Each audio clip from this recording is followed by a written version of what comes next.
నమస్కారం టీసీఎట్ న్యూస్ కి స్వాగతం. ముందుగా ముఖ్యాంశాలు. తాడేపల్లిగూడెం మండలం నందమూరు గ్రామాన్ని పర్యటించి వరి పొలాలను పరిశీలించిన కాంగ్రెస్ పార్టీ రాష్ట్ర అధ్యక్షురాలు వైఎస్ షర్మిల. వెంట ఉన్న కాంగ్రెస్ నాయకులు, కార్యకర్తలు. పశ్చిమ గోదావరి జిల్లాలో నిరుద్యోగ యువతకు ఉద్యోగ అవకాశాలు కల్పించేందుకు ప్రణాళికలను సిద్ధం చేయాలి. సంబంధిత అధికారులను భీమవరంలో ఆదేశించిన కలెక్టర్ నాగరాణి. అధిక వర్షాలతో నష్టపోయిన రైతులను అన్ని విధాలా ఆదుకోవాలి. భీమవరంలో ప్రభుత్వానికి విజ్ఞప్తి చేసిన రైతు కార్యాచరణ సమితి అధ్యక్షులు మురళీ రామరాజు. ప్రజలకు నష్టం చేసిన వైసీపీ ప్రభుత్వ మద్యం పాలసీని తుంగలో తొక్కాలి. రాష్ట్ర అసెంబ్లీలో గలం విప్పిన తణుకు ఎమ్మెల్యే ఆర్మిల్లి. కేంద్ర ప్రభుత్వం ఆర్థిక సహాయంతో అభివృద్ధి చెందనున్న ఆంధ్రప్రదేశ్ తణుకులో స్పష్టం చేసిన రాష్ట్ర బీజేపీ నేత డాక్టర్ రేణుక. కవి కోకిల గుర్రం జాషువాకు తణుకులో నివాళులర్పించిన సామాజిక న్యాయ పోరాట సమితి సభ్యులు. తణుకు పురుషుల శాఖ గ్రంథాలయంలో అయ్యంకి వెంకటరమణయ్య జయంతిని నిర్వహించిన చదువరులు. నల్లజర్ల మండలంలో శిబిరాలు నిర్వహించి వైద్య సహాయం అందిస్తోన్న వైద్యులు. ప్రకటించిన ప్రాథమిక ఆరోగ్య కేంద్రం డాక్టర్ సిరాజ్. అమలాపురం నియోజకవర్గంలో సముద్ర మొగ వద్ద పూడిక తొలగిస్తున్న ప్రభుత్వ సిబ్బంది. వెల్లడించిన అంబేద్కర్ కోనసీమ జిల్లా కలెక్టర్ మహేష్ కుమార్. కోటిపల్లి నరసాపురం రైల్వే లైన్పై పార్లమెంట్లో ప్రస్తావించిన అమలాపురం ఎంపీ హరీష్ మాథూర్. శాసనసభలో రైతాంగ సమస్యలపై గలం విప్పిన కొత్తపేట ఎమ్మెల్యే సత్యానందరావు. సమస్యలను పరిష్కరించాలని ప్రభుత్వానికి విజ్ఞప్తి. ఆంధ్రప్రదేశ్ రాష్ట్ర కాంగ్రెస్ కమిటీ అధ్యక్షురాలు వైఎస్ షర్మిల బుధవారం తాడేపల్లిగూడెం రూరల్ మండలంలోని నందమూరు గ్రామంలో పర్యటించారు. ఎర్రకాలువ ముంపునకు గురైన వరి పొలాలను పరిశీలించారు. కాలు తీసి కాలు వేయడానికి కూడా అవకాశం లేని బురద మట్టిలో ఆమె ఎంతో సాహసంతో నడుచుకుంటూ వెళ్లి పొలాల్లో నిలిచిపోయిన నడుములోతు వరద నీటిలోకి దిగి అందరినీ ఆశ్చర్యపరిచారు. సుమారు అరగంట సేపు అక్కడే ఉండిపోయారు. రైతులతో మాట్లాడి నష్టం వివరాలు అడిగి తెలుసుకున్నారు. ఉమ్మడి ఉభయ గోదావరి జిల్లాల నుంచి కాంగ్రెస్ పార్టీ నాయకులు తరలివచ్చి ఆమె పర్యటనలో పాల్గొన్నారు. సుమారు 2 గంటల సేపు ఆమె గ్రామంలోనే రైతులతో గడిపారు. ఈ సందర్భంగా మాట్లాడుతూ గత 5 ఏళ్ల వైకాపా ప్రభుత్వం నిర్లక్ష్యం ఫలితంగానే నేడు రైతులకు ఈ దుస్థితి పట్టిందని విమర్శించారు. నష్టపరిహారం, ఇన్పుట్ సబ్సిడీ, ఉచితంగా విత్తనాలు ఇచ్చి రైతాంగాన్ని ఆదుకోవాలని ఆమె కోరారు.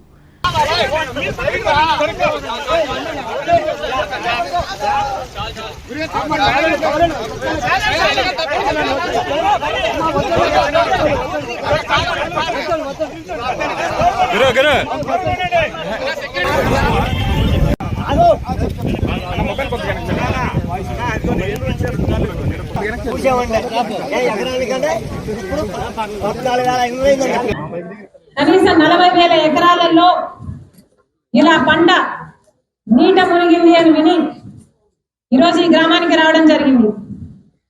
కేవలం ఈ గ్రామానికి సంబంధించే 500 ఎకరాలకు పైగా ఇలా నీట మునిగిందని ఇక్కడి రైతులు కనీసం 15,000 రూపాయలు పెట్టుబడి పెట్టామన్నా మా పరిస్థితి ఏమిటి, చాలా మంది కౌలు రైతులు ఉన్నాము అని వాపోయారు.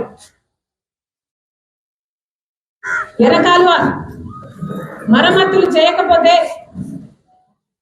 ఎర్రకాలువ పూడికలు ఇంత లేక ఒక దట్టడి మట్టిని కూడా ఎత్తిపోయలేదు కాబట్టి ఇంత దారుణంగా మునిగిపోయింది అని ఇక్కడ చెప్తున్నారు. పశ్చిమ గోదావరి జిల్లా కాంగ్రెస్ పార్టీ అధ్యక్షులు తాడేపల్లిగూడెం అసెంబ్లీ నియోజకవర్గం ఇన్ఛార్జి మానేడి బాబ్జీ ఆధ్వర్యంలో ఈ పర్యటన జరిగింది. తణుకు నియోజకవర్గ కాంగ్రెస్ పార్టీ ఇన్ఛార్జి కడలి రామారావు, నిడదవోలు ఇన్ఛార్జ్ పెద్దిరెడ్డి సుబ్బారావు, కోనసీమ జిల్లా కాంగ్రెస్ పార్టీ ప్రెసిడెంట్ కామడ ప్రభాకర్ రావు తదితరులు పాల్గొన్నారు.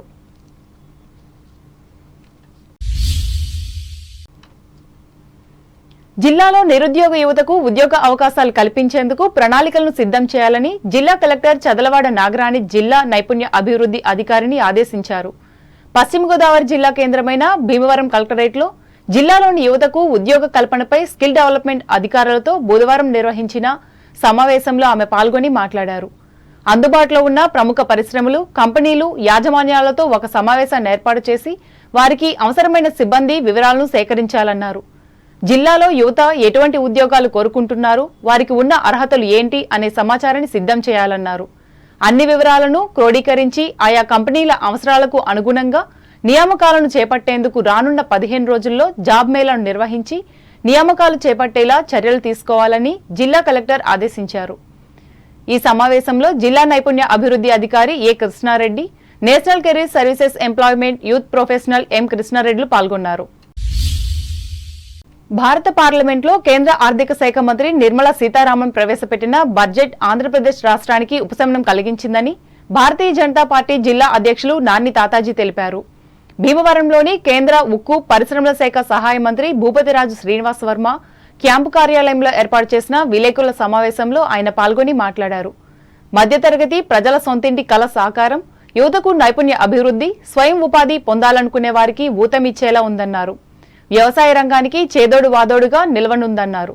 ఉత్తరాంధ్రతో పాటు రాయలసీమ, ప్రకాశం జిల్లాలకు ప్రత్యేక గ్రాంటు ఇస్తామని ఆర్థిక శాఖ మంత్రి పేర్కొన్నారన్నారు. దీంతో వెనుకబడ్డ జిల్లాలకు లబ్ధి చేకూరాలని వెల్లడించారు. బడ్జెట్ ఆధారంగానేటువంటి ప్రతి ఒక్క బడ్జెట్లోనూ కూడా మనకి స్పష్టమైనటువంటి అవగాహన వచ్చేటువంటి కార్యక్రమం ఈ యొక్క బడ్జెట్ ద్వారా ఉంది. ఇవాళ ఉపాధి అలాగే నిరుద్యోగ నిర్మూలన, ఈ దేశంలో ఉన్నటువంటి అందరికీ ఉద్యోగ ఉపాధిని కల్పించాలనేటువంటి లక్ష్యాన్ని చాలా పెద్ద ఎత్తున, అంటే భారతదేశంలో యువత యొక్క సంఖ్య ఎక్కువ ఉన్న కారణంగా దాని ప్రధానమైనటువంటి ఉద్దేశంగా ఇవాళ బడ్జెట్లో కేటాయింపులు చేయడం జరిగింది. అలాగే రైతులకు సంబంధించి ప్రోత్సాహంగా కూడా ఈ బడ్జెట్ వారి యొక్క ఏదైతే పండించినటువంటి పంటకు సంబంధించి కానీ లేకపోతే వారి ప్రోత్సాహకానికి కానీ ఎక్కువ ప్రాధాన్యత ఇవ్వడం జరిగింది. కాబట్టి ఈ విధంగా ఈ బడ్జెట్ యొక్క నిలబడి ముందుకు సాగుతున్న సందర్భంలో ఆంధ్రప్రదేశ్ కూడా ఇదే ఆంధ్రప్రదేశ్ నుంచి ఆర్థిక మంత్రిగా ఉన్నటువంటి నిర్మలా సీతారామన్ గారు, అలాగే మన ఆంధ్రప్రదేశ్ నుంచి నూతనంగా ఈ సమావేశంలో పార్టీ రాష్ట్ర క్రమశిక్షణ సంఘం చైర్మన్ పాక సత్యనారాయణ, నరసాపురం పార్లమెంట్ కన్వీనర్ పేర్చర్ల సుభాష్ రాజు, భీమవరం కన్వీనర్ కాయిత సురేంద్రులు పాల్గొన్నారు.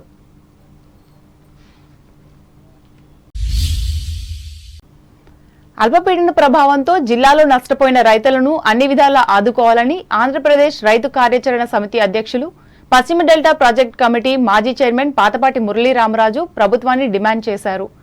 రైతు కార్యాచరణ సమితి సభ్యుల బృందం భీమవరం, ఉండి నియోజకవర్గాల పరిధిలోని యనమదూరు డ్రైవ్, ఉండి పంట కాలువ, వరద వల్ల ముంపుకు గురైన వరి చేలను బుధవారం పరిశీలించి అనంతరం మాట్లాడారు. మరో 2 రోజుల పాటు జిల్లా వ్యాప్తంగా పర్యటించి నష్టాన్ని అంచనా వేస్తామన్నారు. అలాగే పంట నష్టం నివేదికలను తయారు చేసి జిల్లా కలెక్టర్, ప్రజాప్రతినిధుల దృష్టికి తీసుకెళ్తామని చెప్పారు.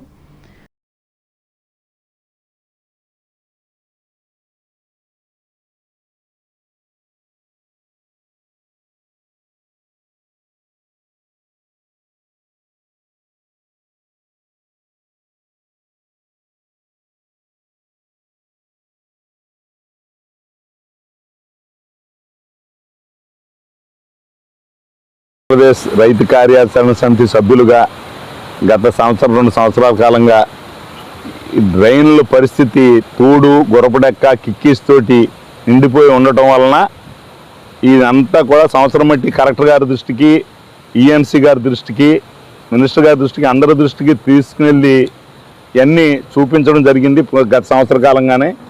దానికి కొంత స్పందించి కలెక్టర్ గారు కొన్ని నిధులతోటి ఒక 2 డ్రైన్లని చేయించడం జరిగింది.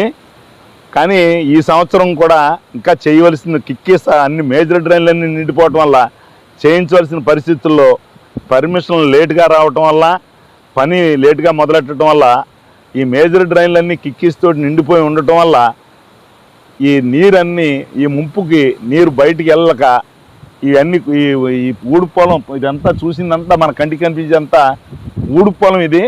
ఈ ఊడు పొలంలో కూడా 3 అడుగులు నీరు. ముంపు ప్రాంతాల పర్యటనలో రైతు కార్యాచరణ సమితి నాయకులు భూపతిరాజు సత్యనారాయణరాజు, ముదుండి సత్యనారాయణరాజు, గోపిశెట్టి మురళీకృష్ణారావు ఉన్నారు. రాష్ట్ర రాజధాని అమరావతిలో జరుగుతున్న శాసనసభ సమావేశాల్లో తణుకు ఎమ్మెల్యే ఆర్మిల్ రాధాకృష్ణ బుధవారం కూడా ప్రధాన అంశాలపై మాట్లాడారు. ముఖ్యంగా గత ప్రభుత్వం మద్యం అమ్మకాలను విచ్చలవిడిగా పెంచి ప్రజారోగ్యాన్ని ధ్వంసం చేసినట్లు ఆరోపించారు. ఆ విధానాన్ని రద్దు చేసి మంచి మార్గంలో నడిపించాలని సూచించారు. ముఖ్యంగా ఈరోజు లిక్కర్ పాలసీ ద్వారా కూడా ఏ విధంగా గత ప్రభుత్వంలో జగన్మోహన్ రెడ్డి దోచుకున్నాడో, ఏ విధంగా పాలసీలని వ్యవస్థలన్నింటినీ కూడా నిర్వీర్యం చేసి ఈరోజు లిక్కర్ ద్వారా ఈరోజు అన్ని వ్యవస్థల్ని దోచుకున్నాడో తెలుస్తుంది మనకి. ముఖ్యంగా ఆ రోజు చంద్రబాబు నాయుడు గారు ముఖ్యమంత్రిగా ఉన్నప్పుడు లిక్కర్ పాలసీ అంతా కూడా 2014 నుంచి 19 వరకు పర్మిట్ రూములు ఉండేవి సార్. ఆ పర్మిట్ రూములన్నీ కూడా తొలగించి ఈరోజు ఓపెన్గా ఎక్కడ పడితే అక్కడ మద్యాన్ని వినియోగించే విధంగా కూడా చేసి అందరినీ కూడా ఈరోజు ఇబ్బందులు పెట్టే పరిస్థితి ఏర్పడింది. ఈరోజు పొలాల్లో కానీ, చెరువు గట్ల మీద కానీ, కాలువ గట్ల మీద అన్ని చోట్ల కూడా కన్జంప్షన్ చేసే విధంగా తయారు చేశాడు. అదేవిధంగా ఈరోజు 99,000 కోట్ల రూపాయలు ఏదైతే లిక్కర్ ద్వారా ఆదాయం వచ్చిందని చెప్పారో దానికన్నా డబుల్గా వైఎస్ఆర్ కాంగ్రెస్ పార్టీ నాయకులు ఈరోజు సంపాదించినటువంటి పరిస్థితి ఉంది సార్. ఆఫ్టర్ టైమింగ్స్లో బ్లాక్ మార్కెట్ ద్వారా ఈరోజు లిక్కర్ నమ్మి వైఎస్ఆర్ కాంగ్రెస్ పార్టీ నాయకులు కూడా పెద్ద ఎత్తున వ్యాపారం చేసి దీని ద్వారా సంపాదించినటువంటి పరిస్థితిని కూడా మనం చూడొచ్చు. ఆ విధంగా లిక్కర్ ద్వారా కేవలం లిక్కర్ ఆదాయాన్ని ఎస్క్రో బ్యాంకుకి తాకట్టు పెట్టడం ద్వారా కాకుండా ఈ విధంగా కూడా ప్రజల నుంచి దోచుకుని అన్ని విధాలుగాను కూడా ఆ ప్రభుత్వం ద్వారా ప్రజలని ఆరోగ్యాన్ని పణంగా పెట్టాడు. ప్రజల డబ్బులు దోచుకున్నటువంటి పరిస్థితిని కూడా మనందరం కూడా చూడొచ్చు సార్. భారత ప్రధాని నరేంద్ర మోదీ ఇచ్చిన మాట ప్రకారం ఆంధ్రప్రదేశ్ అభివృద్ధికి అవసరమైన నిధులను జాతీయ బడ్జెట్లో కేటాయించారని బీజేపీ రాష్ట్ర నాయకులు తణుకు మున్సిపల్ మాజీ చైర్పర్సన్ డాక్టర్ ముల్లపూడి రేణుక చెప్పారు. బుధవారం పట్టణంలోని తన స్వగృహంలో మీడియాతో మాట్లాడుతూ ఇందుకు సంబంధించిన అంశాలను వివరించారు. జనతా పార్టీ కేంద్ర ప్రభుత్వం ఈరోజు ఆంధ్రప్రదేశ్ యొక్క పునర్నిర్మాణానికి కానీ, ఆంధ్రప్రదేశ్ యొక్క అభివృద్ధికి కానీ నిజాయితీగా కట్టుబడి ఉంది అనటానికి నిన్న కేంద్ర ప్రభుత్వం ప్రవేశపెట్టినటువంటి బడ్జెట్లో ఆంధ్రప్రదేశ్కి కేటాయింపులు చేసినటువంటి నిధుల విషయంలో కానీ, ఇతరత్ర సహాయ సహకారాల్ని భవిష్యత్తులో ఏ విధంగా అందజేయబోతుంది అనటానికి పార్లమెంట్లో నిన్న ప్రవేశపెట్టినటువంటి బడ్జెటే ఒక నిదర్శనం. ఈరోజు ఎన్డీఏ ప్రభుత్వం అధికారంలోకి వచ్చిన తర్వాత అమరావతి అభివృద్ధి కోసం 15,000 కోట్ల రూపాయలు కేటాయించటం ఆంధ్ర ప్రజలందరికీ కూడా ఇది ఒక చాలా హర్షించదగినటువంటి, సంతోషపడవలసినటువంటి ఒక సందర్భం. అలాగే పోలవరం నిర్మాణం, పోలవరం మనందరికీ తెలిసిందే, మన పక్కనే ఉన్నది జాతీయ ప్రాజెక్టు. మన పునర్విభజన చట్టంలో ఉన్నటువంటి అంశం పోలవరం కంప్లీట్ చేయటానికి కావాల్సినటువంటి నిధులు కానీ, ఇతరత్ర టెక్నికల్ సపోర్ట్ కానీ, జలవనరుల శాఖ నుంచి రావాల్సినటువంటి సహాయ సహకారాలు కానీ పూర్తి స్థాయిలో అందించి పోలవరాన్ని కంప్లీట్ చేయటం మరి ఒక బాధ్యతగా తీసుకొని ఈరోజు కేంద్ర ప్రభుత్వం దానికి ముందుకు తీసుకెళ్ళటానికి ప్రకటించడం జరిగింది. ఈ కార్యక్రమంలో పార్టీ నాయకులు అయినంపూడి శ్రీదేవి, పోలేపల్లి వెంకటప్రసాద్, పెదమలు అవినాష్ కాంత్, కామర్సు కిరణ్మయి, రాసాబతుల అనుకుమార్, కొడమంచిల్ జితేంద్ర, బాలం మహేష్, దాసరి వెంకటస్వామిలు పాల్గొన్నారు.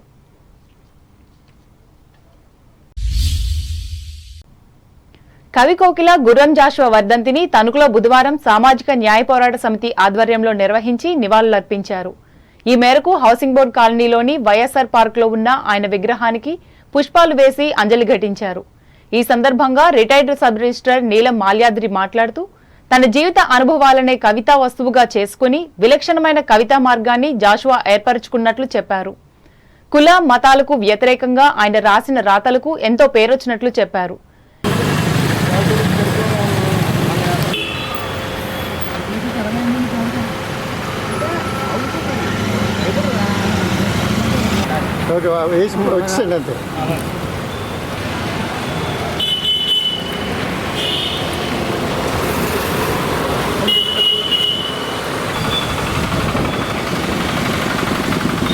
జోహార్ గుర్రం జాషువా, జోహార్ నవయుగ కవిత. 4 నుంచి 72 వరకు ఉవ్వెత్తున ఎగిసిపట్టిన సాహిత్యవేత్త, కళా తపస్వి గుర్రం జాషువా ఒక యుగమది. ఎలాంటి యుగం అంటే తను రచించిన గ్రంథాలన్నింటిలో కూడా ప్రతి దాంట్లో కూడాను ఒక సామాన్య మనిషిని తన యొక్క హీరోగా పెట్టుకుని రచించినవాడు. ముఖ్యంగా గబ్బిలం అనే ఒక కావ్యఖండికలో ఆయన తీసుకున్న పాత్ర ఒక ఆగర్భ నిష్ఠ దరిద్రుని తీసుకొని తన కావ్యాన్ని ఒక గబ్బిలం ద్వారా పరమశివునికి సందేశం పంపిస్తాడు గబ్బిళ్ళ ద్వారా. ఈ కార్యక్రమంలో సమితి రాష్ట్ర వ్యవస్థాపక అధ్యక్షులు పేరూరు మురళీకుమార్, రాష్ట్ర గౌరవ అధ్యక్షులు న్యాయవాది గొల్లపల్లి అంబేద్కర్, జిల్లా అధ్యక్షులు యార్లగడ్డ రవీంద్ర, సభ్యులు బాతు వేణుగోపాల్, విఆర్ తిలక్లు పాల్గొన్నారు.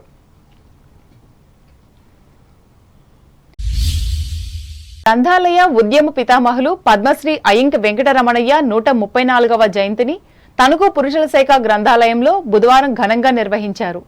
ఈ సందర్భంగా ఆయన విగ్రహదాత చేనేత డెవలప్మెంట్ కార్పొరేషన్ మాజీ చైర్పర్సన్ వావ్యాల సరళాదేవి మాట్లాడుతూ అయ్యంకి కృషితోనే తెలుగు రాష్ట్రాల్లో గ్రంథాలయాలు ఏర్పడ్డాయన్నారు. ఈ మహనీయుడు చేసిన సేవలను ప్రతి ఒక్కరూ గుర్తుంచుకోవాలని ఆమె కోరారు.